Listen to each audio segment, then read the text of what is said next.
That will never work. You can't push that. Seriously? Don't. Oh my God, that's other things you can do. That's bad. You probably should find other hobbies. You ever learn how to stop? Stop. Be happy. Quit while you're don't bother me. I've seen better pictures. Do you really want to and my third grade, get up.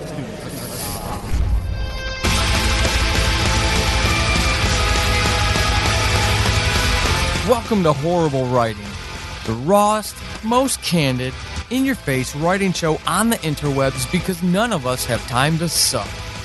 Let's do this.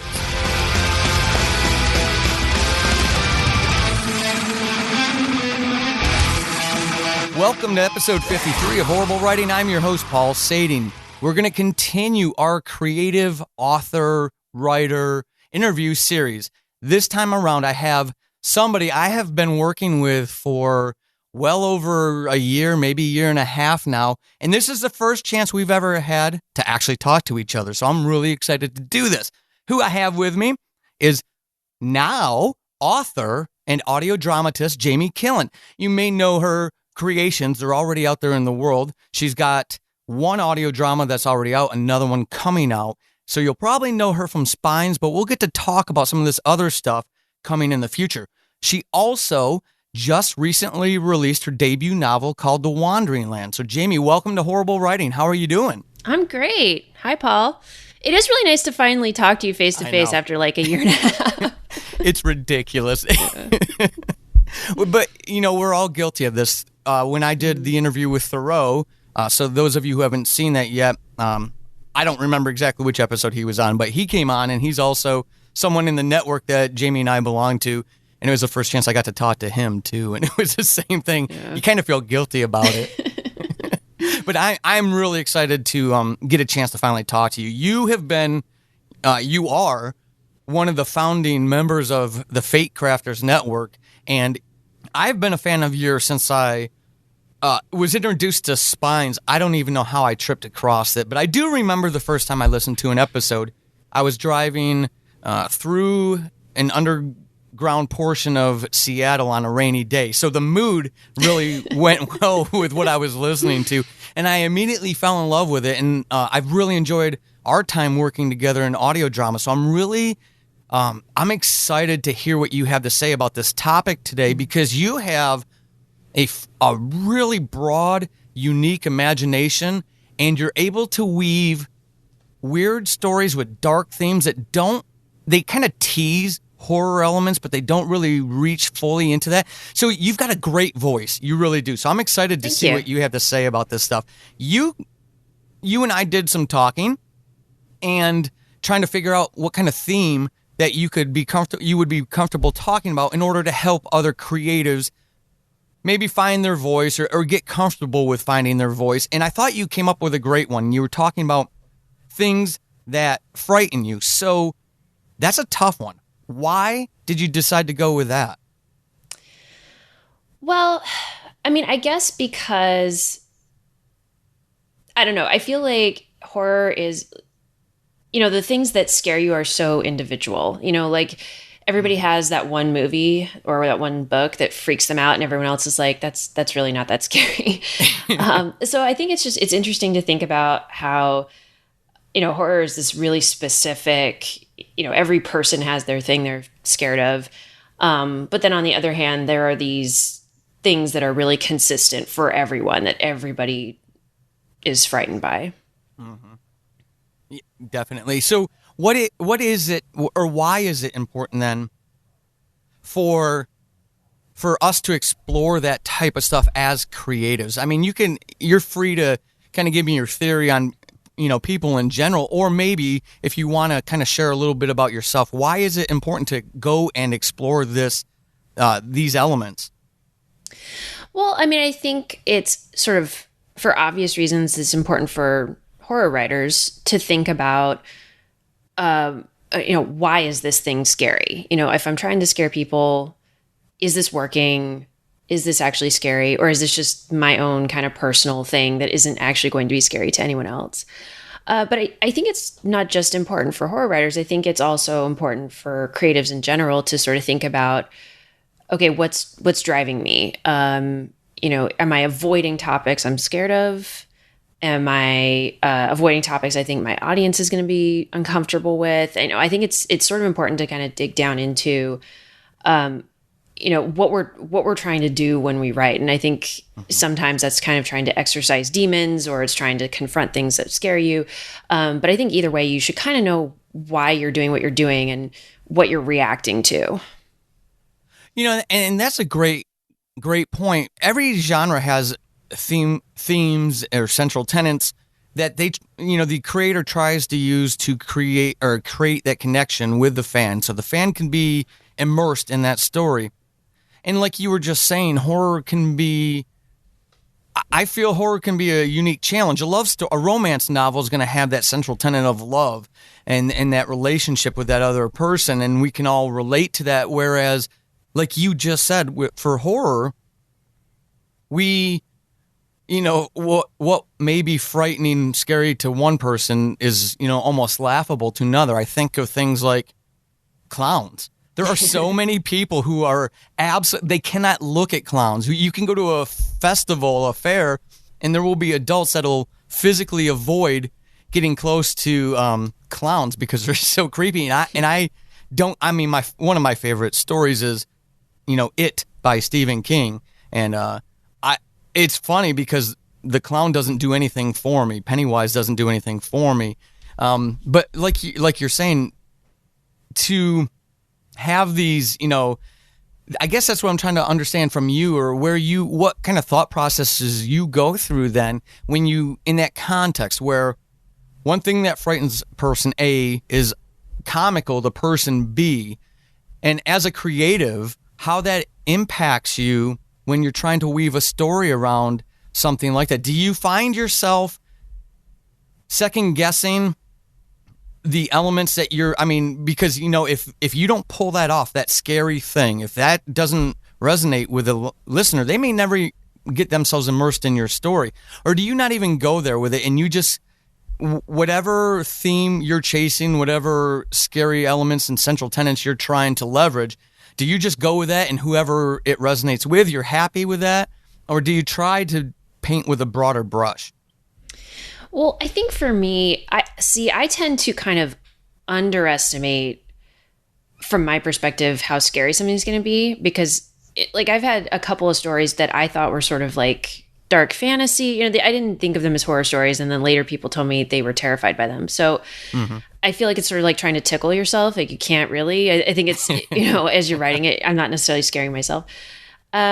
So my approach is more that if I'm trying to write something scary, if I'm trying to write a horror story, obviously I'm trying to be scary, but I think what's important is to make the story work even if you're not succeeding in scaring someone. So making sure the characters work, making sure that people who are not necessarily scared by that specific thing you're getting into are still going to get something out of it. That it's not just, boo, there's the scary thing and there's no character development, there's no the setting isn't important. So basically try to write a good story, and then even if the scariness factor isn't quite working the way you wanted it to, there's still something there.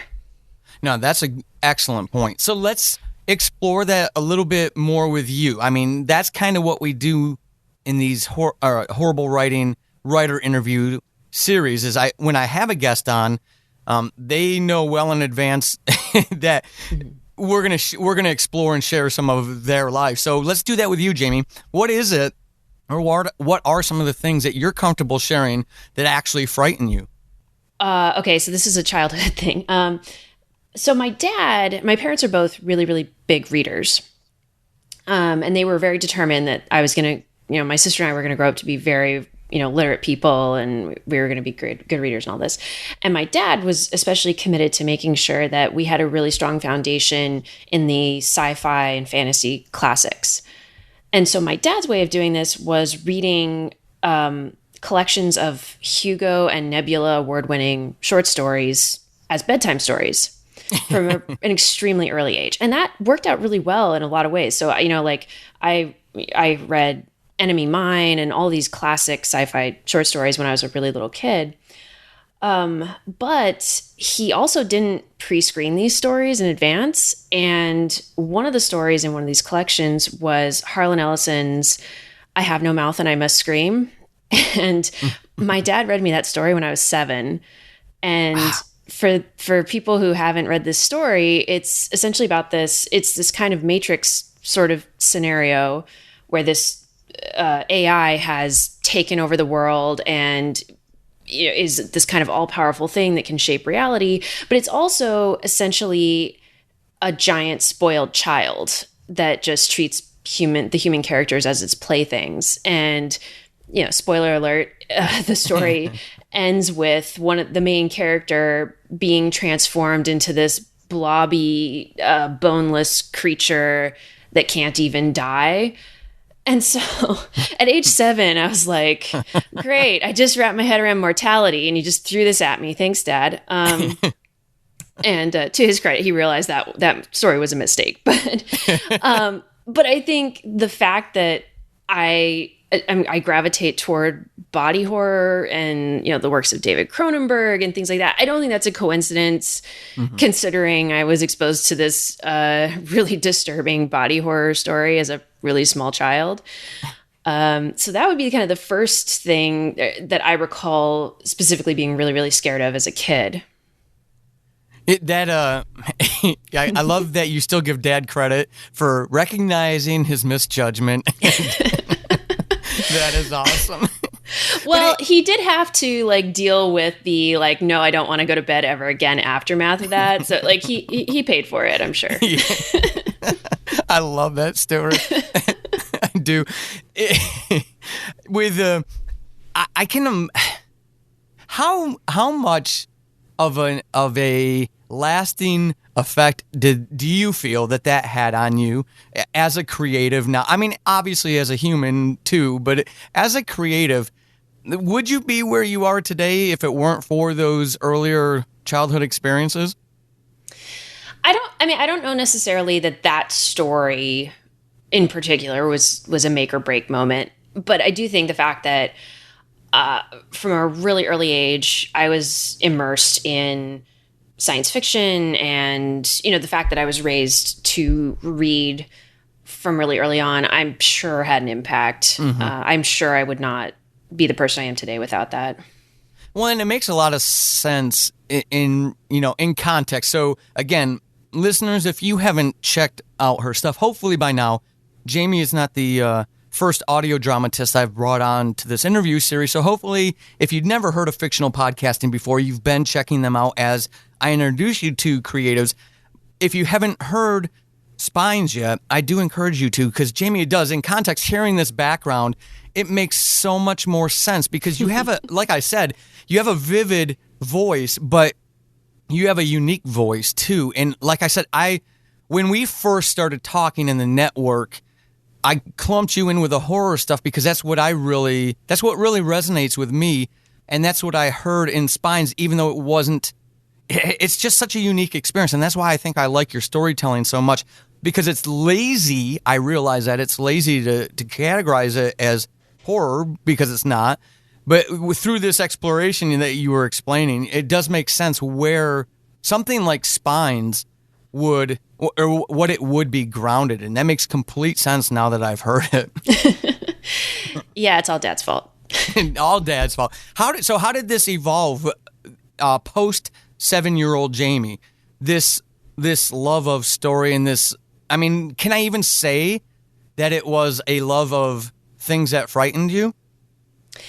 Yeah, I mean, I think I read and consume a lot beyond horror, so it's not just that, but I think I was a really, just beyond that specific story, I think I was a really anxious and fearful child in general. I think I was a really anxious kid up until age 12 or 13 or something, and then I sort of did an about face and got a lot more independent and less risk averse. And so I think when I was a kid, horror stories were a good way to kind of deal with things that scared me in a really controlled way. So, and I mean, I think this kind of gets into how horror is essentially tapping into like really, really deep rooted fears. So the whole thing about how like the fear of zombies isn't really about the zombies. It's about bodily decay and disease and things like that. So I think when I was a kid, horror stories, and I'm thinking of like that series, Scary Stories to Tell in the Dark, with the really horrifying illustrations. I feel like that was just a good way for me to kind of test out things that were bothering me in a way that was sort of comprehensible and controlled. And then as an adult, I got a lot less anxious and a lot less fearful. And then my tastes kind of shifted toward things that are scary, but then also, things that are just well done or well executed in other ways. And that makes sense. With that, I don't want to spoil anything for anyone who hasn't listened to Spines, but I'd love to ask you, as you were answering that, I was thinking about some of the, I want to try to walk this line carefully because I really don't want to spoil anything for anyone. But, okay, so you were talking about, right, like that horror helps deal with these things in life that are frightening, maybe beyond control. It helps ground things. You can frame it like that. And with your storytelling that's out there now, beyond the book, but also, you've got the full story of Spines out there now. You tackle, I feel, Paul's opinion, you tackle some horrible aspects of social injustices in your writing. So I'm trying to be very careful how I say this because I don't want to ruin the story for anybody. But is that deliberate on your part because of your earlier experiences and how you have framed maybe what a purpose or a role of horror is? Is it now deliberate for you as a creative to start tackling some of these things that other people may find frightening and helping them process, think through, deliberate on? Is that intentional on your part, or am I just picking up on a bunch of things I shouldn't be picking up on? So I think it is intentional.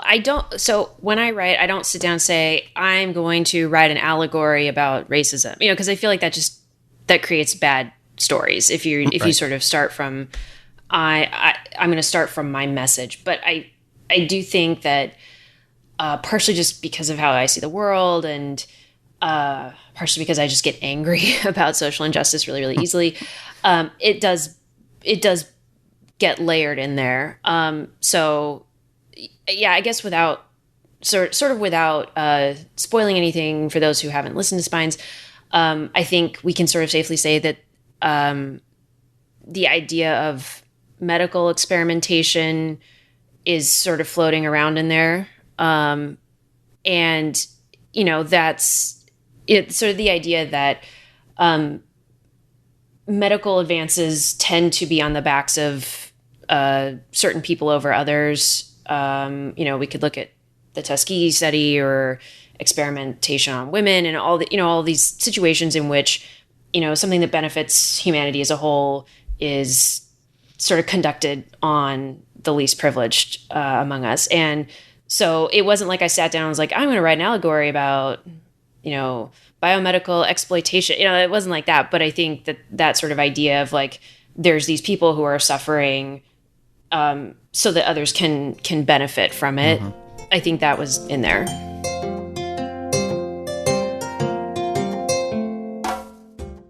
I wanted to take a second out of this absolutely moving interview to let you know that my newest book is now out on Amazon for pre-order. You can pick up the horror anthology, 12 Deaths of Christmas, today for pre-order. It's coming out on Thanksgiving of 2018. 12 wicked tales of horror, pretty much for any fan of Clive Barker's Books of Blood back in the day.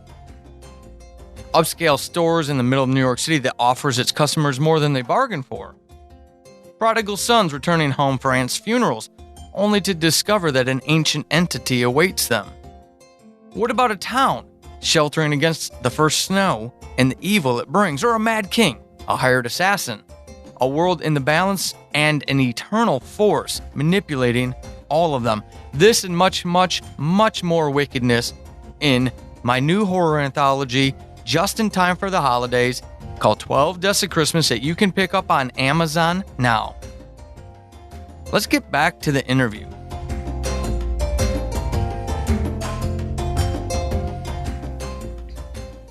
And that's so thank you for not giving away any spoilers, because I really do want all of you to go check out Spines if you have not yet, and start. But it's just, you do that really well, and I guess that's really one of the bigger elements that I want to focus on, is how well nobody wants to be preached at, and you don't. But it's still evident. There are themes that you can pick up on if you're paying attention to the story. And as it relates to things that frighten you, I thought that was really, I don't know, it was just something that's popped in the front of my mind as you were answering the previous question. I thought, I've got to ask her about that, because I could see where there would be utility in that. There are things that I explore that are not so subtle, but it's very cathartic for me to do that through horror. Do you feel, has that kind of served that same purpose for you? Yeah, I think so. I mean, I think that, I think ultimately the things that scare me and make me the most angry are things people do. I'm not necessarily frightened of supernatural things. Mm-hmm. Like, ghosts are not on the top of my list of things that scare me. I'm much more frightened of real things that have happened and are happening.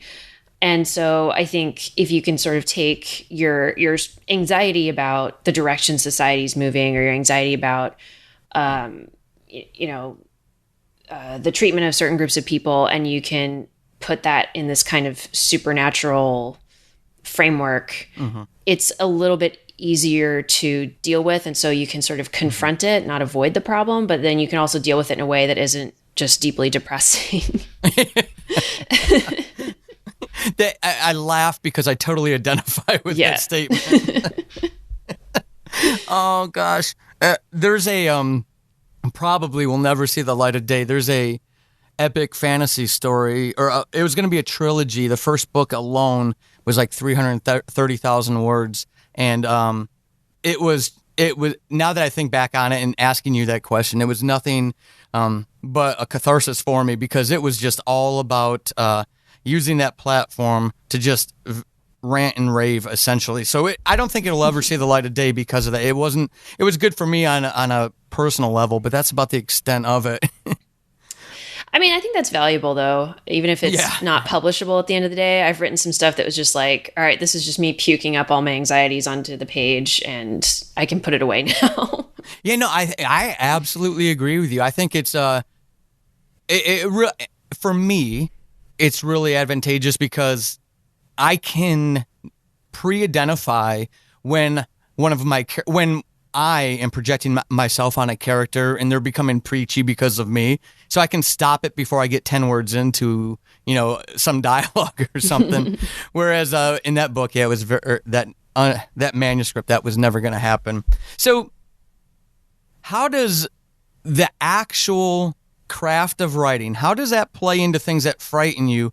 And like a writer to that question, how has that affected you as a writer? Meaning, have you ever stopped, tossed, thrown away something that you were working on because the exploration itself brought you to a place that you didn't want to explore, you didn't want to deal with at the moment, you didn't feel you were ready for? I don't think I've ever had that experience, because I feel like for me, my mind tends to go to disturbing. I tend to be anxious about, I tend to play out worst case scenarios in my mind, so I'll just decide like, okay, today I'm going to just be anxious about what could possibly go horribly, horribly wrong with, I don't know, the North Korea summit or something. And, and then my mind will kind of spin off into all the worst case scenarios. And I feel like writing is actually, I'm much healthier in how I do that. So with my writing, I for whatever reason don't spin off into really awful scenarios that I don't want to deal with. So writing's more like, okay, I'm being anxious. My mind is going places I don't want to go. I'm going to sit down and write, and it's going to calm me, and it's going to take the edge off of that. So I don't think I really, for me, writing, I don't think ever adds to the problem. It's more of a way of dealing with the problem. Okay. And what have you, I shouldn't, well, I want to keep it open-ended question, but what have you discovered about yourself through, it doesn't have to be something that was published, just, something that's sitting on a hard drive somewhere, but through that exploration of the things going all the way back to the 7-year-old with those wonderful bedtime stories, what kind of things have you discovered about, or do you feel that you've discovered about yourself through that exploration, through the writing, through exploring the things that frighten you? Well, like I said, I think people scare me more than any supernatural thing possibly could. I think so. I mean, this relates a bit to the, when we discussed the stories that I could talk about or stories that have scared me before. I think one thing that really frightens me, and one thing I didn't really understood frightened me until I'd read a lot of horror stories and had written some, is the idea of mental illness or sort of losing control of your own mind. So like I'm not afraid of mental illness in other people. It's more that, I have this fear of, if I were to start to lose my mind. And the story that really kind of made me kind of aware of that about myself was the Poe story, Bernice, which is the story about a guy who falls in love with this woman and marries her, and she becomes sick. She has some kind of chronic wasting illness. And the only thing about her that stays the same is her teeth, her beautiful teeth. And he becomes really obsessed with them. And so the scary thing in the story isn't like her illness or her changes she's going through. The scary thing in the story is this guy losing his mind and fixating on this really odd specific feature. So I think, because that's not something that I think as a kid that you really, like, kids know that they're scared of violence maybe, or kids know that they're scared of clowns even, but I don't think as a kid you necessarily consciously understand that fear of like, what if something happens and I am not me anymore, or I don't have control of my mind anymore. And I think as like a teenager, young adult, when you become a little bit more aware of those issues, I think that was something I became aware of later on. Okay. With this interview series, one of the things I constantly get feedback on is having folks like you come on and be able to share your personal stories and your experiences, but also, obviously, folks want to know how you got to where you were in this, when what we're talking about here with this being what frightens you. It's another topic with other writers, but they love when authors, audio dramatists come on and share those tips, tools, and tactics. So with that in mind, there's going to be somebody listening to you who admires your work, or if this is the first they've heard from you, they admire how you approach this, but they feel themselves that it's a bridge too far. It's something that they're not ready to do. It's something they, air quotes, can't do, and they're good, bad, ugly, indifferent. They're determined to be okay with that mindset, even though they would, they feel that tug of wanting to challenge themselves as a writer. So this could even go beyond your theme, of course, obviously. But what kind of tips would you give someone, for exploring that stuff through writing, through creating? What kind of tips, what kind of advice would you offer to them to explore those things, man-made, human, or supernatural or otherwise, that, that they fear, and help them get through that, that stagnation and that may be a poor word choice there, but that, the inability to explore those things that frighten them. Do you have any advice, anything you've lived through yourself, anything you've tried yourself that might be helpful to someone else? I guess one thing I would say is I don't like the idea of fear as something to be conquered. I know we talk about conquering your fears, and I feel like the implication there is that when you're through it, you're not going to be afraid of this thing anymore. And I feel like maybe a healthier message is for the goal should be to sort of recognize and accept and be comfortable with your fears. So I'm absolutely terrified of scorpions, for example, and I have no interest in getting to a point where I can be near a scorpion and not be scared. Like, I just don't see how that helps me. So I feel like we often get this message that it's not okay to be scared of things, and bravery is not being scared of something. And I just feel like that's a lot of pressure to place on people, sort of getting them to the point where this thing that's very deeply ingrained that you've been afraid of forever, suddenly you're just not going to be afraid of it anymore because you toughed it out. So I would just say my tip is just, it's okay to be scared of things, even if it's something that other people would consider a silly fear, because I think everybody has those, and anybody who says, no, I don't have any irrational silly fears is lying. So just, it's okay. Be scared. It's fine. We talk about, folks, we talk about empowerment through candor, and I knew Jamie would always be candid with these things. So, but that's spot on. And it's, and maybe even allowing yourself that to you, faceless, nameless person listening, even allowing yourself that is the key. I love that advice, Jamie. I really do. I think it can open up all sorts of liberation, if you will, for folks who are okay with it. I think you're right, though. I think we get that message planted early and reinforced often. So it's, it may be a hurdle to, an insurmountable hurdle for some folks, depending on obviously a gazillion factors of, especially environment and whatnot. And it can be particularly toxic too, and limiting. So, I love that. So with every time I bring a guest on, one of the things I love to do that to them is, being the good host that I am, is ask them to share a horrible experience that they've had. Now, listeners, if this is your first episode of Horrible Writing that you've checked out, this isn't me taking pot shots at Jamie or trying to embarrass her or anything like that. This is actually, believe it or not, my theory behind this is if someone like Jamie, who has a novel out there, someone like Jamie who has already one full audio drama out there with hundreds of thousands of downloads and a new one coming very soon, if she can get to that place with real life that happens to all of us, she's got things that have tried to be barriers in her way, things that tried to limit her, things that, people maybe who don't want to see her succeed because it reminds them that they didn't do something they want to do, whatever it may be. You can see her out there and she's doing wonderful things and sharing her gift with the world. It's an encouraging thing.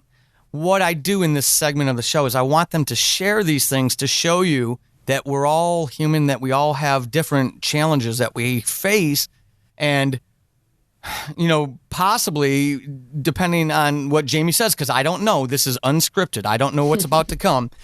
Some things could be very significant. I've had guests share intimate, significant things that have happened to them. So we do this to empower you. Whatever you're facing, there are people out there that are willing to lend that hand if it's needed. And whatever if you don't think you can do certain things, we're here to tell you, yes, you can. And we do that through sharing our stories. So, Jamie, at this point, I would love to know about your horrible writing experience.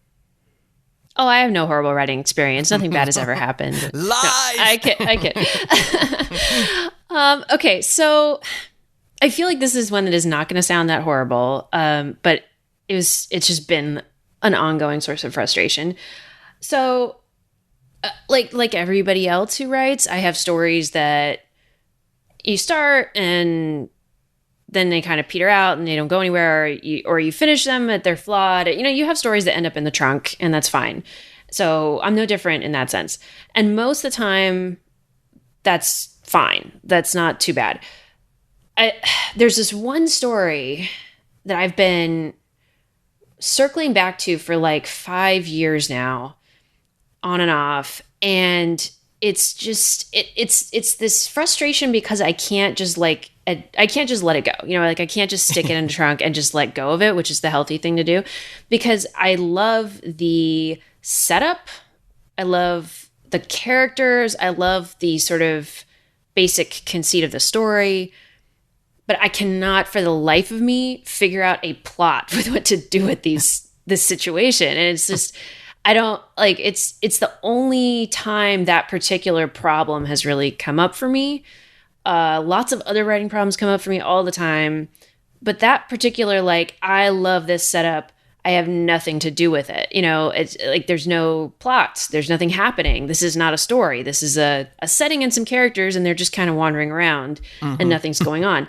And I don't know what it is about this particular story that I just like, I can't get rid of it. I can't just stick it in the trunk folder and just forget about it. And I also can't fix it. And so there's just this one story that's just like, it's never going to go anywhere. And it's just like, I don't know. It's just like the story that will not leave me alone.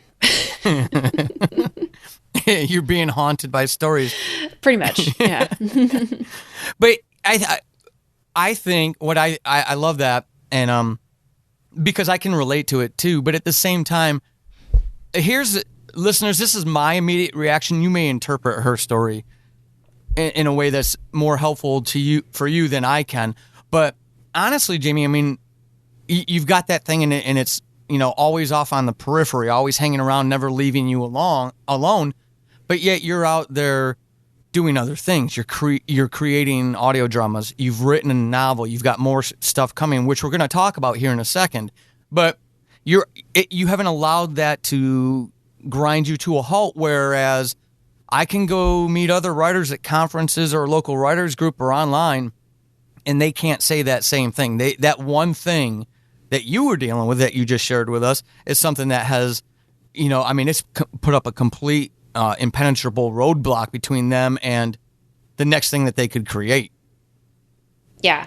And I mean, I should say this is a short story. So I think when people hit that problem with like a novel or something much bigger, I think it's a much bigger deal. And I could definitely see how that would become that giant roadblock. In my case, it wasn't something that I invested like a year of writing and then I realized, oh wait, this isn't working.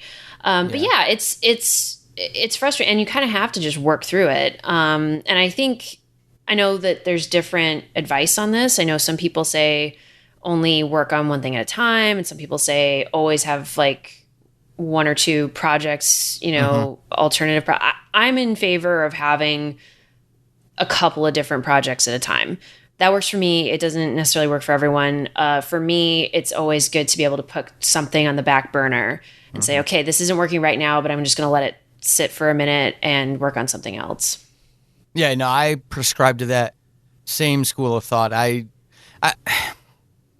not in someone else's mind, but I'm along the same lines as you to have that. It's not even a fallback for me. It's something for me. I don't know, Jamie, if it's the same for you, but for me, those things that are the secondary and tertiary stories waiting to be written, those call to me so strongly that I'm excited to finish the current work so that I can get to those. And it's a perpetual thing. There's always 2 or 3 stories that are in the queue to come.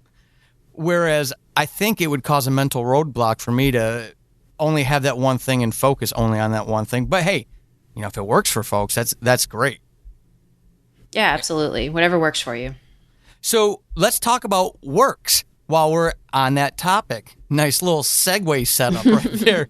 Let's, whatever you're comfortable sharing. I mean, I would obviously love to be able to introduce folks to Spines if you want to talk about it. It's, again, folks, now is a wonderful time to fall into it because you've got the whole shebang, the whole story right at your fingertips as we speak, but you've got a ton of things coming. So I'd love to be able to hear from you some of the works that you would like to highlight, and then some of the future plans and things that we can kind of expect from you. Well, the thing so Spines is completed. And that was bittersweet because I loved working on it. But it felt like I'd sort of had this ending planned, and it felt like, okay, you can either pad it out for another season, kind of knowing where it's going to go, or you can finish it when it's supposed to finish. So, so Spines is done. And then the second audio drama that I'm working on is The Six Disappearances of Ella McCrae.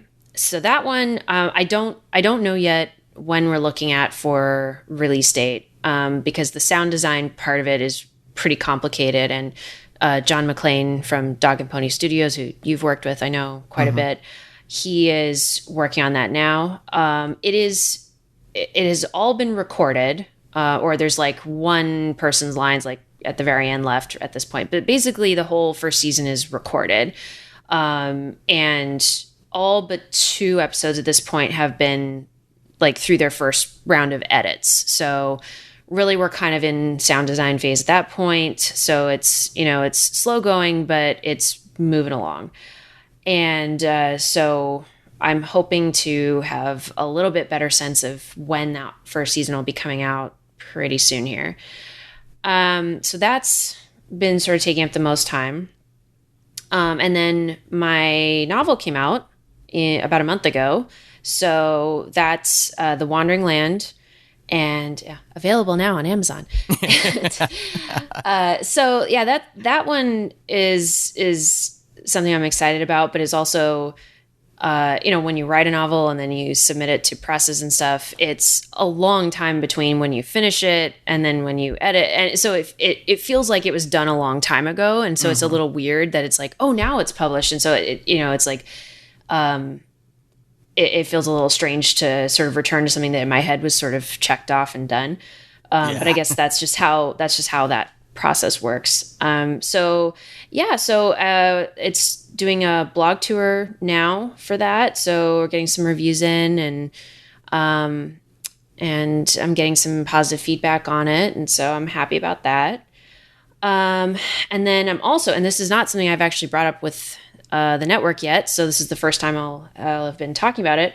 I actually started working on another audio drama, which I started working on because, and I'm going to bring this to the whole Fate Crafters crew pretty soon, because there is this downtime between like me editing an episode and passing it along to John for sound design.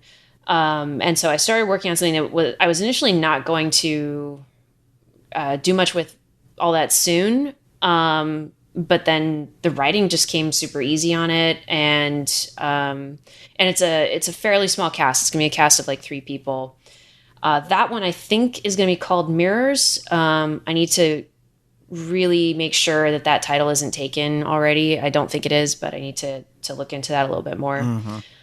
So basically 2 audio dramas and this book that just came out. That's what's been on my mind. It's funny how once you get bitten, no matter what kind of medication you take, you can't really get rid of. Yeah, I know. The effect. It's ridiculous. I love hearing when new people come into it, but I also try to. I don't want to piss on anybody's parade, but I do want to always, when they ask for advice and whatnot, just let them know, hey, make sure that you kind of proactively looking at the calendar, because once you get bitten with this stuff, I mean, it starts to snowball. It's so funny to see now with you having this 3rd one coming out, that it happens person after person after person. It is such an exciting medium to be involved in, and kind of like what you were saying about The Wandering Land, it kind of feels weird to have to get back into that headspace and talk about this thing as if it's a new creation when it's, something you've moved. You're probably a few stories down the road beyond this thing. Whereas with audio drama, it's not necessarily like that. It can feel very contemporary, very current, compared to when you put novels out there. Yeah, absolutely. And I think also, in terms of novels, and I have a couple others I'm working on, or I have been working on. I've never been all that into series. Like I've always been much more of a fan of reading and working on standalone stories. But audio dramas are, of course, usually multiple seasons. And so for me, starting with Spines, planning for multiple seasons, or essentially planning for almost like a trilogy, if you're thinking about a 3-season show, that's been a whole new skill set that I never really cultivated before. That's been really different. Yeah, no, and I'm glad you shared that, because one, I was going to ask you if there were any future novels in the plans, or if this was something you tried and you were going to analyze as time went. So it's kind of good to hear that you're doing, or it's really good to hear that you've got other things that you're working on as well. But even I agree with you, as a writer, it's a great way, audio drama is a great way to develop yourself as a writer. There's so much flexibility in the medium that if you feel you're lacking in a certain respect, you can leverage the medium to really develop, like you were talking about there, looking more as, or developing as a series writer potentially, versus not being able to do that necessarily with novels. It's a great way to test yourself out, test your mettle, if you will. Yeah, absolutely. Well, that's good. I'm glad to hear that. And folks, again, with these with Jamie's style, I think you're going to really love that unique voice. So again, I want to encourage you to check that out. I will put the links to Spines and the novel in the show notes. But Jamie, now that people have heard from you and they, might want to be able to reach out to you and follow along with you, where can they find you on the internet? So my blog is jamieskillen.wordpress.com. I do not put stuff on that blog nearly as often as I would like to, or as often as I should. I'm really bad about that. I need to commit to updating that blog more often. And then as you are aware, I don't really do much on Facebook, especially these days with recent developments. But on Twitter, it's at Jamie S. Killen. So, Jamie, I want to thank you again. I mean, it's been an absolute pleasure getting to know you over the last year and a half and working alongside you and just watching the great stuff that you're doing out there. And I got to say, as a fan as well, I'm really excited to hear everything that's coming out from you. But I do want to just thank you before you get out of here for coming on and sharing this aspect of your personal story, and hopefully, and I know it will, help others that are listening to you now and reach out to you. Folks, Jamie's very approachable, so don't be shy. But I want to thank you for your time and sharing all this part of your story with everyone. Thank you for having me. This was great. This has been Horrible Writing, and hopefully after this episode, you suck less than you did at the beginning. I am Paul Sading, your host extraordinaire. You can find me over on the Twitterverse at WritingHorrible and over at paulsading.com/horrible-writing. Until next time, suck less.